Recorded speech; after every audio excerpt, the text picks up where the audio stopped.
gold down there, Diane. There's gold down there. You're like their number one favorite guy. Because you won them cash. Hi and welcome to the tour report from Secret Golf. It's playoff time, baby, and round one is the Northern Trust at Liberty National Golf Club. I'm Diane Knox. I'm joined by Steve Elkington, and we'll get into explaining what historically has been a little bit of a complicated playoff format. Elk, over the past couple of years, the PGA Tour has tried to make it simpler for everyone to understand. Yes, and it's the first week. I like the way you presented that. It's playoff time. And this week we have 125 that have made it to the first round. There will be a cut at Liberty National, probably to the top 65. So all the top players are back. And when I start to think about the tour, Diane, there's about 20 guys in my mind that are better than a lot of the other players. We all know who they are. They shuffle in and out, how they've been playing. There's going to be no surprises at the top of the top 10 this week. We've got to think about who is actually going to win the FedExCup, but who can pierce the veil this week? Is there anyone down below this week playing at Liberty National? Some of the guys that are trying to make it into these other playoff events, can they play good enough to knock out some of these other guys that are so good up on top? Well, at the Wyndham Championship last week, we had talked about the fact we were going to be watching the guys around the bubble. So the guys that were in and out of that 125. And to me, it's so exciting, especially when it came down to Sunday. Chesson Hadley, we have to talk about this because he had an ace on the 16th, which was just amazing to see. He had started out with the 125, and when he finished his round of 62, he was in the clubhouse sitting at 126. Justin Rose 3-putted 18 to put Chesson Hadley in at 125, and Justin Rose fell out. So, I mean, you have brilliant drama, maybe not for Justin Rose, but that's the kind of thing we're going to be watching again this week, because the top 70 after the Northern Trust will advance to the BMW. And a good thing to note is the points are quadrupled this time around. So the guys are playing for a lot more points, which means a lot more fluctuation. Yeah, Chesson Hadley, it probably couldn't have worked out better. Justin Rose is exempt for the next few years on tour from one of his big wins. Chesson Hadley had a pretty good season. And then, of course, 62 with a hole-in-one. And your brother, Diane, last year was in exactly the same spot, and it was just so heartbreaking to see someone finish at 126. But he got in, and yes, we're on to the next week. And Russell's in firmly. He had a really good final round, and that boosted him up to, I think, 106. So we were... I text your brother, and I told him the whole key to... He won a ton of money yesterday, considering he shot a 4 over the first day. I told him, I wrote, way to hang in there on Friday, because he just made not a fortune, but he made a great comeback of 7 under on Friday to make the cut, and then had a great weekend. And to me, that's how you get momentum.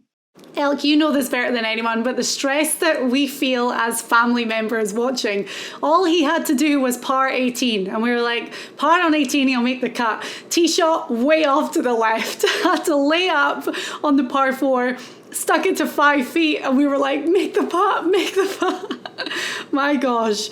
I sometimes don't know if you guys know what everyone else has to go through watching when you're emotionally invested.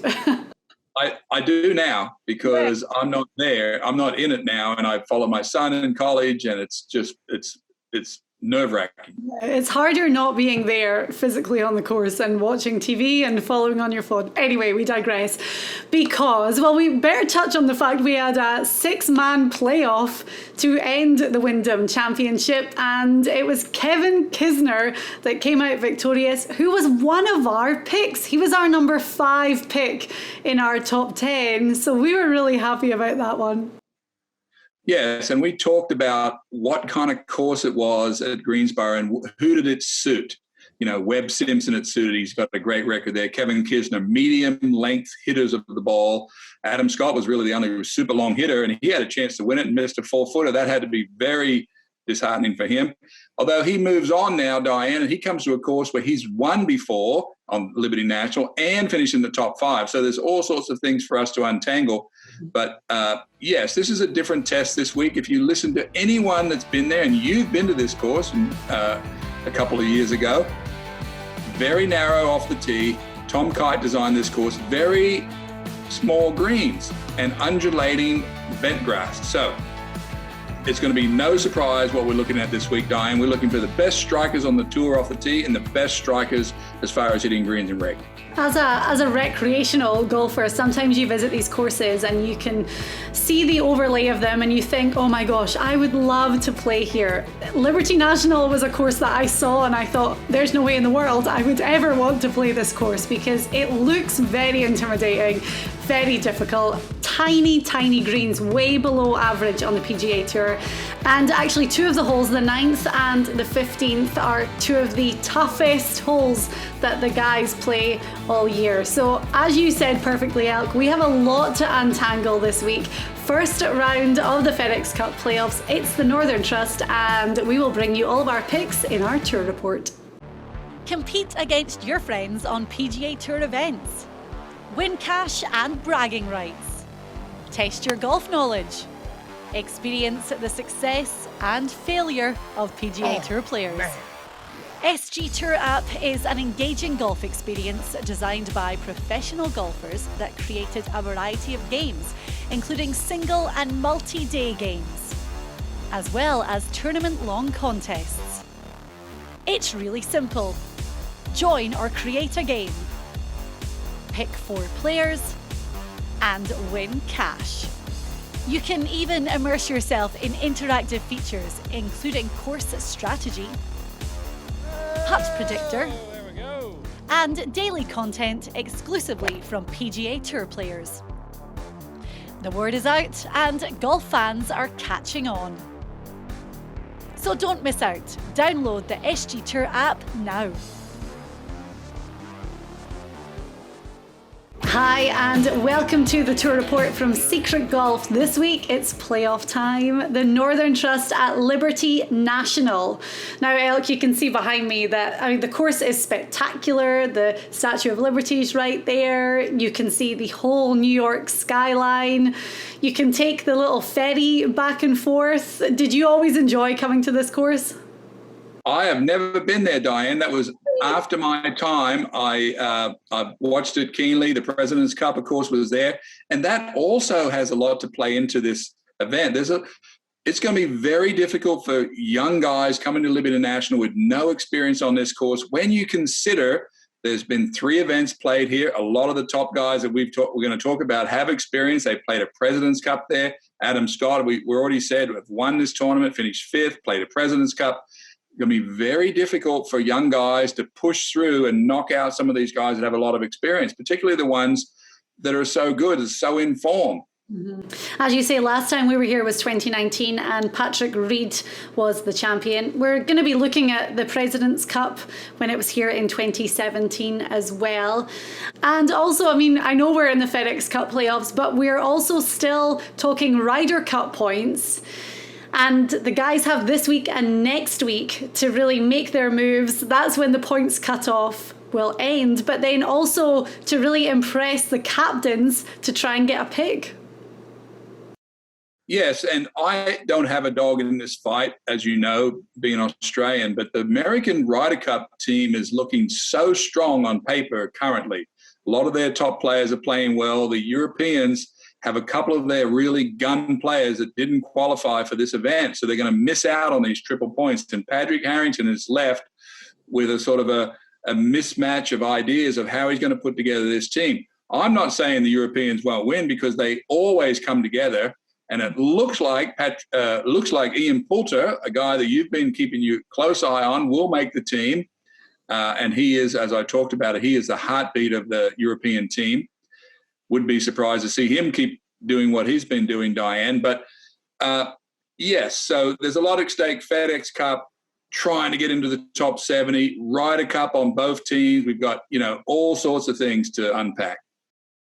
So Liberty National, we've already said that it's a very visually intimidating course. 98 bunkers, 10 water hazards. They've lengthened it by 30 yards since we last saw it in 2019. So a lot of things the guys are going to have to contend with this week as well. Wayward tee shots are going to be bad. You know, much like we saw at the Wyndham, actually, missing the fairway was penalising. It's going to be even worse around Liberty National. So we're looking at total driving, greens in regulation, scrambling, putting average, and par 4 scoring average. Some very long, tough par 4s around this course. Right, Elk, we're going to get right into it, and we're going to start with our re-ranked top 10. And the guy at number 1 is somebody who has never played this course before, so it's going against a little bit of what we said. However, when you look at form and momentum, and when you look at this guy's game, there's no way you could put him anywhere else. He's number 1 in the FedExCup standings, and Colin Morikawa is our top pick this week. Yes, and we had some discussion on who was going to be at number 1, whether it was going to be Morikawa or one of the other guys that played a great summer of golf, Diane. And when players talk, I listen. And when Adam Scott says this is a narrow golf course with small greens, then all of a sudden it changes my thinking, Diane, to who is the best at hitting it straight. We saw at the Open Championship where Morikawa won this year. We saw Corey Connors right there. We saw Jordan Spieth play a more of a fade shot off the tee, and he was able to keep the ball in play, and he was runner-up. So Colin Morikawa is the Open champion. He's the number 1 in the FedExCup. He's the best driver of the golf ball. He's the straightest iron player, and he has the most momentum of anyone. So yes, that is why he's at the top. And by the way, a lot of these top 10 players, they're all going to be in the same boat as Morikawa. All the great strikers. Patrick Reed won here when he was hitting the ball so straight, as we've talked about Adam Scott. So no surprises what it takes to play well here. Yeah, and Colin Morikawa is 16-1. So again, no surprise with those odds. The guy that comes in at number 2 is another one who's, I mean, we've got him ranked at 1 in current form. So that tells it all. When the Northern Trust was played here in 2019, this guy finished in a tie for 3rd. Jon Rahm is 5th in the FedExCup standings. By the way, I'm just saying it right now, he's my overall pick to go on and win the FedEx Cup in the end, but we have him at number 2 this week. Yeah, and Rahm's had the most unusual couple of months ever. No, he was leading the Memorial Tournament on a course very similar to this one. Don't forget, after the Open Championship, Diane, Jon Rahm had already decided he wasn't going to play the Olympics, and he'd already withdrawn from Memphis. So he hasn't played since the Open Championship, so he's going to be very rested. Rahm wants to win the FedEx Cup. So you're right about that. What a year that would be for him. Right, coming in at number 3, this is a guy that I was really pushing for. I think that he is a great pick this week at 28-1. He is just an elite ball striker, especially with his irons. And we've already talked about the fact that precision is going to be key this week, especially that approach shot into these small greens. And I just can't see past Daniel Berger. So we have him at number 3. He could cause the big shake-up and the big steal in 2021. Yeah, Berger loves this place, and the reason he loves it, he came in late at Memphis. I think he shot like a 63 or 4 the last round, and kind of backdoored the top 10 in Memphis, a course that he's won twice before, and he's played the President's Cup here. I watched Berger play good on this course. So again, you know, you've got to drive it good at this course, and you can't be all over the place, you know, the way we've seen, for example, Bryson play, where he's in the rough a lot. You can't play this course that way. Small greens, got to get it up and down. Yes, I love this. I love Berger at 3. He's 10th in the Ryder Cup standings, 20th in the FedEx Cup standings. So, you know, Ryder Cup, great position. The top 6 automatically are in, and then Steve Stricker has 6 captain's picks. So you have to think Berger's in already, but I'm sure he would like to solidify that place. Yeah, I think Berger's going to get a jersey for the Ryder Cup, Diane. He plays good. He's a good striker. Whistling Straits will suit him. as I said earlier in the show, Diane, the American team is in really good position Ryder Cup-wise because all of the guys that they're thinking about picking are playing well, with the exception of maybe Jason Kokrak, who missed the cut last week. Yes, Berger plays good on this golf course. Okay then. So coming up next at number 4 is a winner from the WGC FedEx St. Jude in Memphis. It was his first PGA Tour win, which really is hard to believe, especially when you look at his numbers. His stats are always great. The stat that always sticks out for Abraham Answer is the greens and regulation stat, that proximity, the approach shot. That's definitely his forte. But everything came together in Memphis, and it could be a case that the floodgates have opened up. I think you're absolutely right. I mean, these young players, they have to win. When they win the first time, it just, all of a sudden, everything just rolls off their back. They know they're good enough to play all these guys. This was at a world event in Memphis. So this was the biggest event you can get. One just like this one. Of course, we did see a little bit of a collapse, Diane, by DeChambeau and the other leaders, Cam Smith and Harris English. But he seized the moment, beat one in a playoff from another guy who's playing super golf, Matsuyama and Burns. But yes, Abraham Answer has pretty much, in everyone's mind, solidified himself as one of the great strikers on the tour. And this is going to be another good spot for him. 28-1, same as Daniel Berger. So those odds are pretty good. And our guy at number 5 is 35-1. You just mentioned him. He lost in a playoff to Answer in Memphis. We were big on Hideki Matsuyama for the Wyndham. Why wouldn't you be? And he missed the cut. I kept seeing all these messages coming through on Twitter like, good shout, guys. I'm like, would you really not pick Matsuyama? Anyway, he is our 5 pick this week at 35-1. Well, he did birdie his 35th and 36th hole last week to finish 2 under in Greensboro and missed the cut by 1. And if a guy like that, if that was me, that's all I'm thinking about. I've just birdied the last 2 holes when I had to, so he'll just move that forward. But the reason I like Matsuyama so much, Diane, there's a lot of pressure on him after he won the Masters to do all the tasks he had to do in Japan. Then he had to sit over there and think about all the expectations of playing the Olympics at Japan. He finished 3rd. What did he do? He relaxed. He came to Memphis. He got into a playoff. Okay, last week, no problem. Now, Matsuyama is one of the 4 major champions that are going into the playoff with a chance to win the FedEx Cup. And I just think his game is going to shine in the playoffs. And he knows this course in that, well, he played it 2 years ago in the Northern Trust, but also when the President's Cup was here in 2017, he was the top guy for the international team with the highest points making it to the team. So Matsuyama knows Liberty National, and we're saying that last week missing that cut by 1 was just a blip. Yeah, and I talked about this at the top. There's about 20 guys that are better than the other 100. They stand out a lot. There'll be some super players that aren't in this top 10 that had to be left out of this top 10. Great players that are in the top 10 in the world, but they just sort of shuffle a little bit with form. Matsuyama is our 5th player this week, mainly because he knows this golf course well, major champion, has a chance at the FedEx Cup, doesn't have any pressure on him about Ryder Cup, so he's going to be the most relaxed he's been all year. Yeah. Okay then, so our top 5 for the Northern Trust: Colin Morikawa, John Rahm, Daniel Berger, Abraham Answer and Hideki Matsuyama. A good looking top 5. On the way next, we're going to go through the rest of our top 10. Then Jay Kaplan's going to be here. He's got a little bit of gloating to do, I'm just going to warn you now. But he'll be here for sizzlers and dark horse picks on the Tour Report. Get in the game on the SG Tour Golf Gaming app and play 4-ball. It's a classic stroke play competition based on the aggregate scores of 4 players.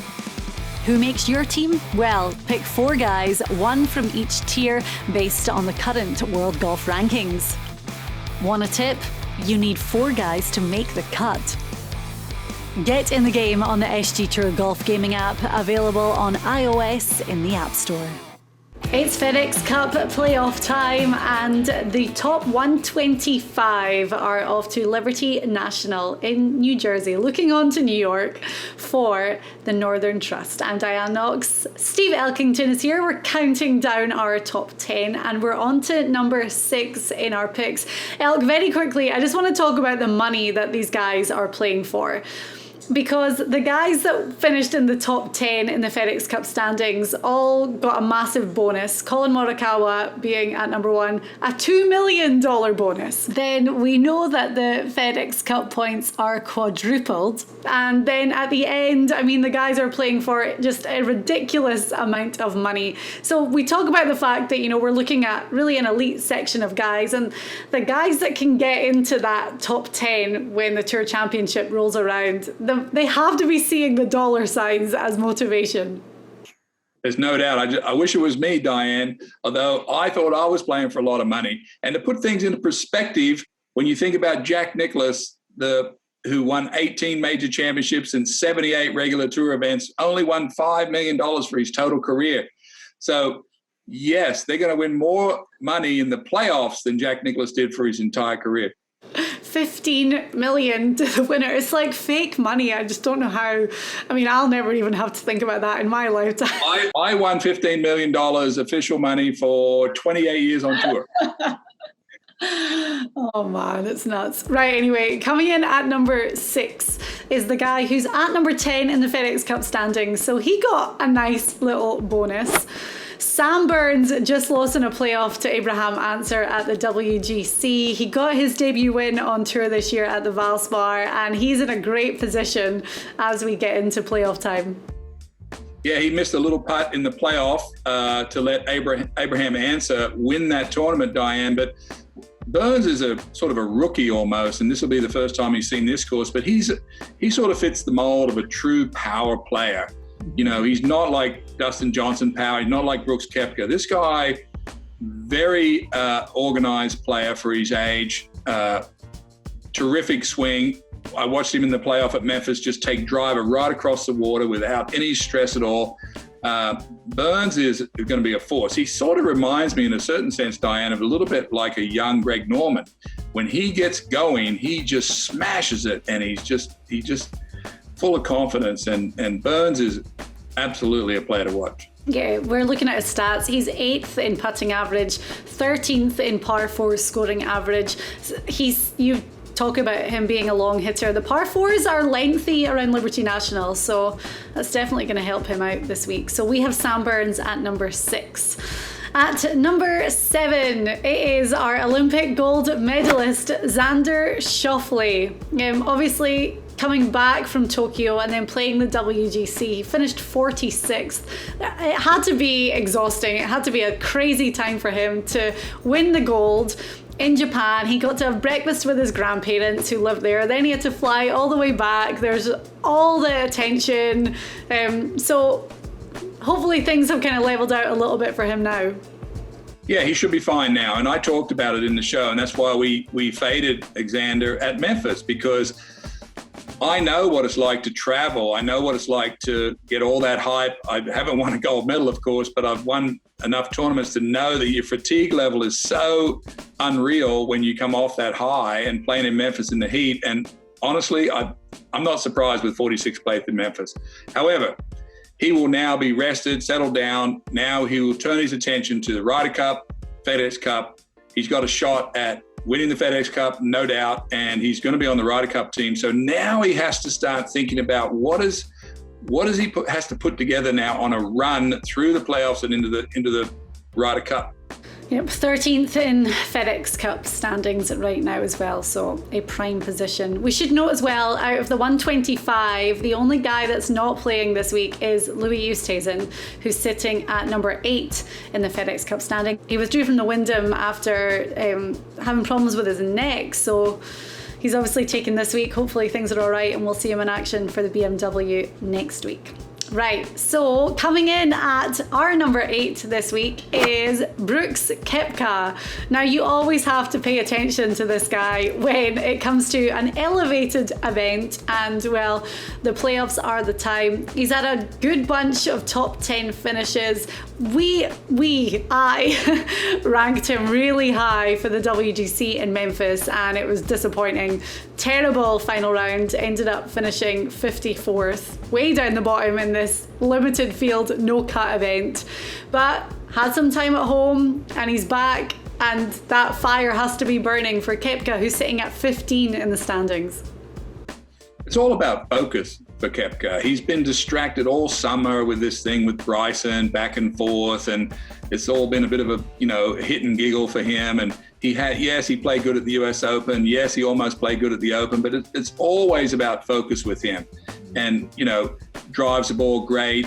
Once he gets on a roll, he attacks the golf course a little bit like the way young Sam Burns is sort of shaping up a little bit like the style that Koepka plays. But I got to think, Diane, that Koepka will be sort of focused now on this FedExCup. I think the only thing that he wants to do is he wants to take that 15 million. He's a money guy. He likes money, and he's not ashamed to talk about it.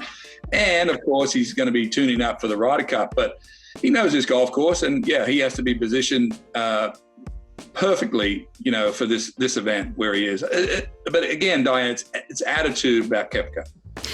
We don't have Bryson in our top 10 this week. A little spoiler, he's not coming up in position 9 or 10. And we talked about it last week. We saw it in Memphis that, I had said it, and this is all personal opinion, and I think that the noise of all of this is affecting the Bryson that we see performing on the course. Do you think it's the opposite for Brooks? Because it doesn't seem to be affecting him the way it's maybe affecting Bryson. Well, like I said, I think, Bryson, his default setting is to go more analytical, and the more it seems for him to go more analytical, it seems to trip him up. I mean, he can't understand why the ball's going so far in Memphis, or he can't understand it's spinning too much, or all these different things. It's not really self-aware of the conditions around him. We always say, I never pick Bryson when he's been home in the garage. I think he's a little off kilter. I think the caddy thing was something. I think he's had 2 really bad back nines. US Open, he shot like a 44, and last week in Memphis, or 2 weeks ago in Memphis, he did the same. And his swing is not as precise as he's had it. And I don't know if it was the COVID, or he's trying to get speed, or all these things. You've got so many things going on, Diane, that it's all measured and this and that. And then on top of that, he's got people yelling at him from the crowd, calling him Brooksy. And I think that is so disrespectful to some of the top players in the world. However, I don't know. Those guys probably need to get together and talk about this, because, look, it can't go on forever. It's crazy. It's not nice to watch either. I'm starting to find it. I did at the beginning, but even more so now, just uncomfortable. He's behaving in a way on the course now that we never saw before, and it just seems very uncomfortable. Anyway, Bryson's, he's kind of a nerdy guy, and Brooks is a very outspoken or outgoing personality, and it's not a fair fight because Brooks is too swift and too, street smarts for Bryson. He has no way to bounce back against him. He's just getting pummeled from the one direction, and I don't know. It's over in my mind. I need to stop with the Brooksy shouts. It's just, it is over, and it's just dragging up horrible old ground. Anyway, there we go. There's our 2 cents on it. So Brooks is at number 8. Coming in at number 9, it's kind of weird to me right now. No one's really talking about this guy all that much. However, this time last year we really saw Dustin Johnson shine, and I think it was the start of just something incredible for him. However, he finished top 10 at the Open Championship, a miscut, then finished top 10 at the WGC in Memphis, a course that he'd won on twice before. DJ coming in at number 9 this week. Again, is it going to be time to shine in the playoffs? Yeah, I talked about these type of players that are better than others. And, to me, all summer it's been with Dustin Johnson, it's been about his putter And it's been about he's hooked his driver a little bit. He changed drivers just before the Open Championship, got a driver that faded the ball, had a good week at the Open. But it's always been about putting. It's always been about focus. Can he, conjure up enough energy to take a run at the FedExCup? Of course he can. He knows this course. He knows exactly how all the feelings are going to rush back to him when he gets into the playoffs, Diane. And, one good week for him, he can just propel him down the road all the way to the end. We have to remember he is defending champion of the Northern Trust. It wasn't played on this course last year, but that's when he shot 30 under par. Second place was Harris English at 19 under par. So last year for the Northern Trust, it was a DJ dominance. And he's got to be aiming and putting himself in the same position as he was last year. It'll be all about the T-ball. Dustin Johnson, I heard other players talk about him. When he gets playing well, he swings faster. And when he swings faster, he hits it straighter. When he gets focused, he chips good. He putts good from inside of 5 feet. Those things have been a little wobbly all summer, but he knows that. He's going to be working with his coach and getting the same swing action that he had this time last year. He's going to be looking at film, finding out which position's been off, and it's going to come back. I see it. Yeah. DJ is 16-1 this week and sitting at 17 in the FedExCup standings. And then our number 10 pick this week is 35-1. We're all big on him and we were like, he has to be a name that's talked about in this top 10 contention. He is at 16 in the FedExCup standings, and we're talking about the man with that golden mullet, Cameron Smith. Forget about the golden mullet. How about the golden putter? He had 18 putts in a round at Memphis, Diane, playing with Dustin Johnson. He plays well when he gets in big groups, does Cam Smith, the Aussie with the big mullet, as you say. But he has a tendency to lift himself up. And could you imagine one putting every green in a tour event, 18 putts? He holds the record now for all the tour. Number one putter on tour. That's going to serve him well here. Confidence has to be high. He's sitting very nicely. He doesn't have to think about the Ryder Cup. He's only thinking about money and moving forward. There's some players that you watch on the greens and you feel nervous for them when you see them standing over a 5 to 10 foot putt, i.e. Adam Scott at the Wyndham Championship. Cam Smith, to me, there's never any doubt watching him. No matter where he is, you just expect him to make it. And after that 5th place finish at the WGC, it could have been in that playoff if it wasn't for that wayward tee-ball on 18. But you have to forgive him for that. He ended up finishing 5th, as I said. But his stats are just incredible. To be number 1 on the tour in putting average, it's undeniable. Yeah, the shot he hit on 18, he drove it in the right side, had to play a very small window, hit the tree and went out of bounds, cost him a ton of money. But Diane, when he putts, he also takes his time when he putts. A lot of guys that get confident in their putting, they go a little faster, they get confident and cocky. Cam Smith doesn't do that. He's very meticulous in his putting, has a really nice routine, sets up to the ball so well, but he takes about he's not a slow putter, but he takes about 3 or 4 extra seconds to just settle himself, and then he just makes the most gorgeous stroke ever. And when you are a good putter, like Tiger Woods, Cam Smith, you have to do 2 things really good.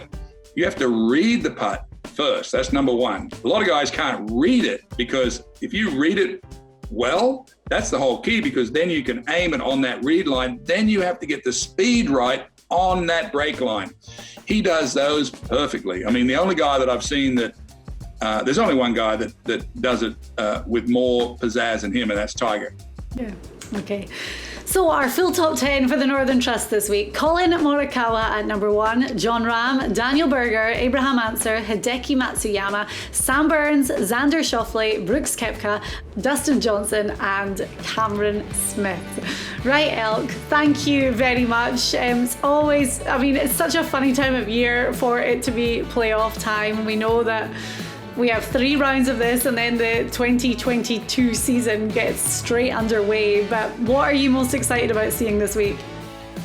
Well, we've got some secret golfers that have made it into this event. I'll be watching them closely. Gazaya, Harmon, Pat Perez is way back. He will have to have a super week. There's probably your brother Russell, who made the cut on the nose. A 63 on Friday. He's in there. He'll be feeling confident. I'm looking for someone to come up from below, and I think I got a hunch that you're going to be talking about some of these players in the Sizzlers and the Dark Horses this week. I'd like to see someone jump into the middle of this, Diane, and take on these guns, because we've been talking about Morikawa, Matsuyama, Bryson, Spieth. Justin Thomas was not in the conversation this week.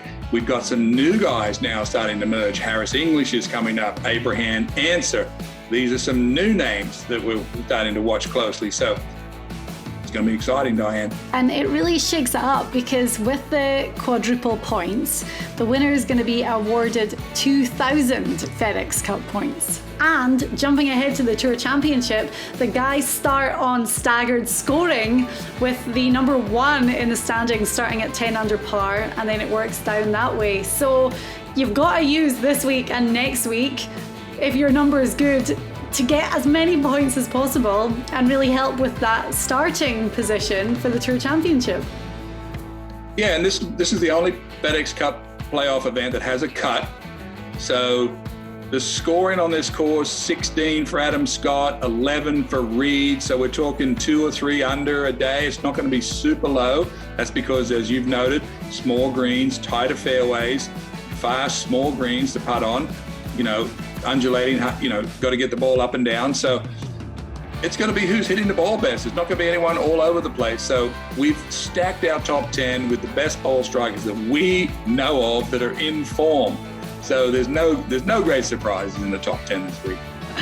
Right, Elk, thank you very much. And coming up next, Jay Kaplan is going to join us to do our Sizzlers and our Dark Horses. Play Money Grabber on the SG Tour. Instead of strokes, it's all about the cash. You pick a team of 4 players, 1 from each tier, and scoring is based on the money that your team wins. Your guys missed the cut? No problem, you're still in the game.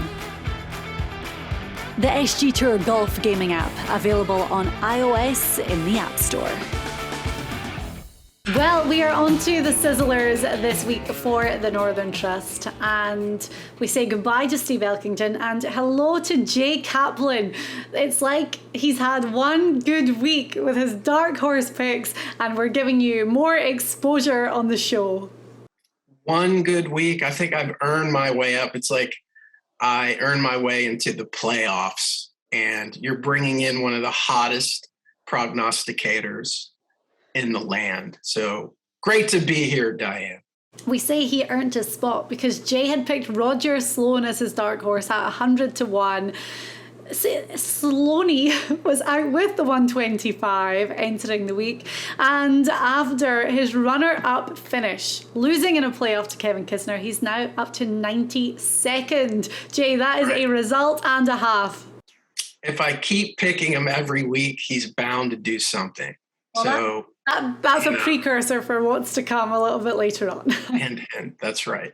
So we've given you our top 10 for the Northern Trust, and now we're on to our Sizzlers. Now, our first guy is someone that Elk's been really big on for a long time, and Elk had a little bit of inside knowledge on this guy, and we jumped on him a while ago actually, and he's been performing great. Jonathan Vegas is our first Sizzler. He's sitting at 49 in the FedExCup standings right now, and this week Vegas has him at 150-1. An incredible value for a player that has been playing tremendous golf since the middle of May. T9 at Nelson, T2 at Palmetto, T11 at Deere, 3M was a T2, a 16th and a 15th last weekend. He's gone from 110 in early May in the FedExCup rankings to 49th. Just spectacular golf. And I think if you know this guy and you know where he's coming from, I think we've kind of been waiting for him. I mean, the guy's 6'3", 220 pounds, hits it a mile. It was always about his putting. His putting's improved, therefore his scoring's improved, therefore his results improved. It's no surprise that he's on our sizzle list. We talk about his driving distance, but total driving has improved so much because it was going a little bit wayward. He's dialed it in. He's been working on the accuracy along with that distance. And I mean, he's 40th in total driving. I always think there's such a good correlation with that number and where the guys are sitting for their season. And with Johnny Vegas, there definitely is.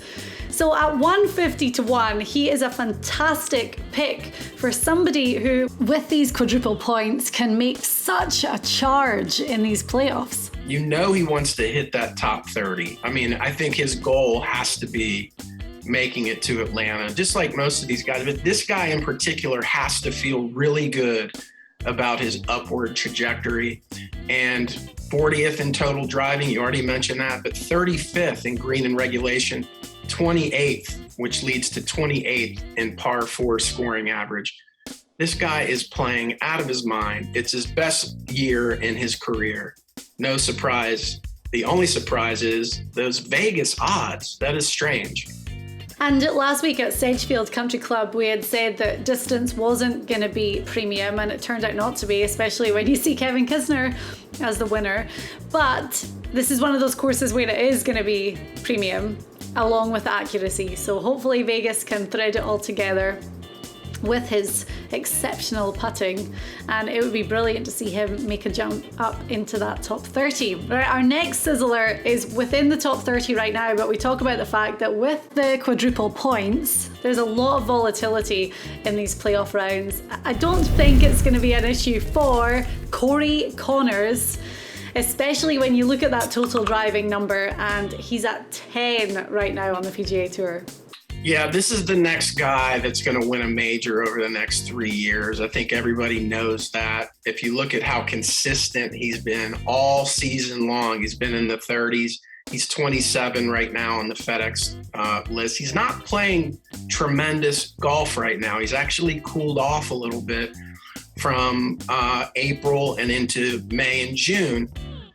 Nothing spectacular. He may not even be the best Canadian in this field, Diane. That's just a hint for what's to come.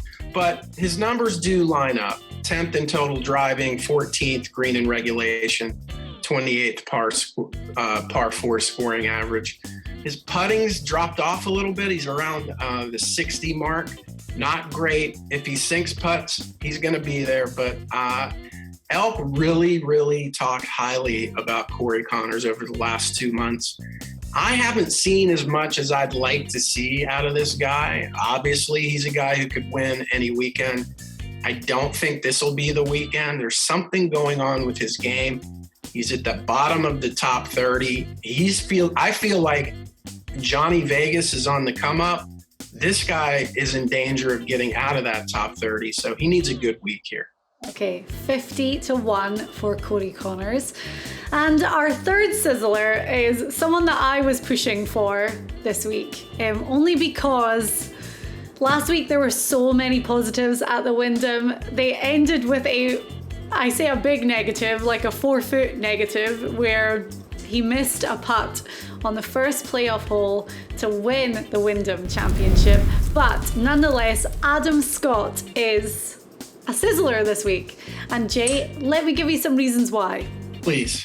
Because you're the stat person, and you're going to look at his stats and you're going to rip him to shreds. That's correct. Yes. But I'm going to go with this because in 2013, he won on this golf course, this tournament. When it was held here in 2019, he finished 5th. I think this is the kind of course that experience is going to count for a lot, especially those greens. They're really tough. And he played in the President's Cup here in 2017. So I think with that course experience, plus he has to take a lot from the overall performance at the Wyndham. As I say, we're going to forget about that little putt, especially because he made a fantastic climb up the leaderboard on Sunday. Adam Scott is our third sizzler.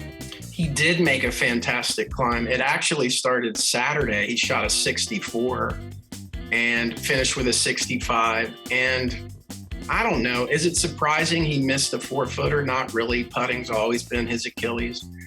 But this kind of came out of nowhere.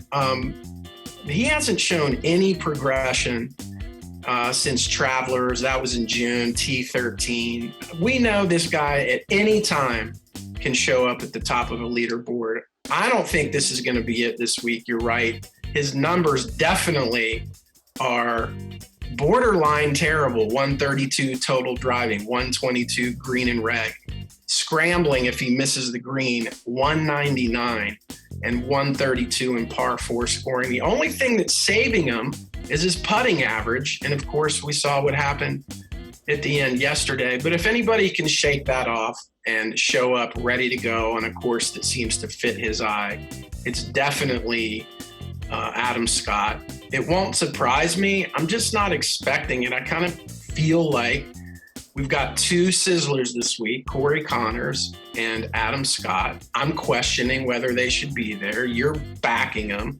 I guess we'll see here over the course of the week who's correct. Well, heading into the Wyndham, Adam Scott was floating round about that bubble in the standings, and he's jumped up to 82 with that second place finish. I love a story. This could be a really great story. And making those jumps up, I just think of like Billy Horschel in 2014 when he won the BMW championship and then went on to win the Tour championship. So it could be one of those stories, and I do want to see a story of somebody who climbs from being round about the bubble all the way up and makes it to Eastlake. There's no denying that Adam Scott has the caliber to potentially do that.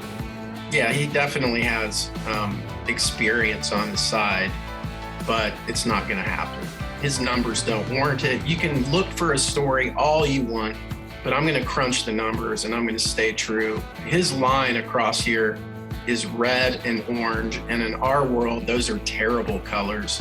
He had his chance yesterday. He didn't cash in. I don't expect him to be playing next week. 40 to 1 for Adam Scott. So our three sizzlers are Adam, Corey Connors at 40 to 1, and Johnny Vegas at 150 to 1. Definitely Jay's favorite. Right, one more part of the show to come, and we're going to be looking at dark horse picks. They are fun this week because we're crunching the numbers and we're looking for those guys that are really going to take advantage in the FedExCup playoffs. Saturday is considered moving day, and you can play along on the SG Tour. It's a one-day stroke play competition where you select a team of 4 players to shoot the lowest scores of the day. Will you make big moves? Download the SG Tour Golf Gaming app on iOS now.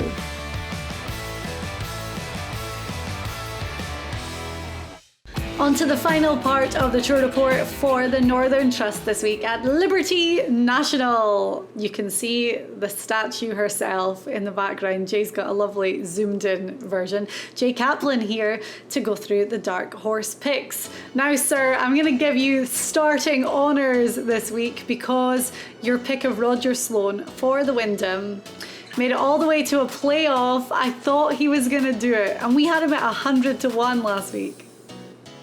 First of all, you're not giving me the honors, Diane. I clearly earned the honors. So I'm going to take it and I'm going to gloat because I've been on Roger Sloan for weeks and it finally paid off for me. Whether he won or not to me was somewhat irrelevant, although how great would it be if I could match your one win that you've had in this dark horse category from Las Vegas last year. Was it last year? Yeah. Last year? I still haven't gotten over it. 250 to 1. You're 250 to 1. But this guy, I don't even know if he should be qualified as a dark horse anymore. He is playing out of his mind. He has gone from 154 at his lowest on the FedEx Cup rankings to currently 92. So that push over the weekend got him up well past the 125. Now he's going to eye the 70 mark. If he plays anything like he did last weekend, he's going to make that easily. 64, 64, 66. The last 3 rounds at Wyndham, coming off a solo 6 at Barracuda, T16 at 3M. This guy is playing great golf. And as I said earlier, I alluded to another Canadian. We were talking about Corey Connors. This is the best Canadian in the field.